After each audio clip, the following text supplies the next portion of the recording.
Assalomu alaykum hurmatli kanalimiz obunachilari. Bugun 23-iyun 2025-yil sanasi bilan G'allarol tumani Solin qishlog'i Hazratqul akaning imoratini, demak tomini pena lombos qilib berdik. Uyda imoratning egalari shaxsini o'zlari kuzatib turibdi. Telefon nomerlari ekranda qoladi.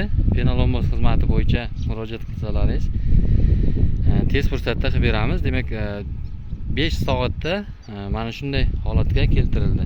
Ish yakunlandi. 5 soat vaqtda 210 kvadratli tomda yopdik, 5 sm qalinlikda. Bizning manzilimiz G'allarol tumani Ko'kkumbazda joylashgan. Pena blok ham ishlab chiqaramiz. Pena lombos xizmatlarimiz. Demak, kimga kerak bo'lsa murojaat qilaverasizlar.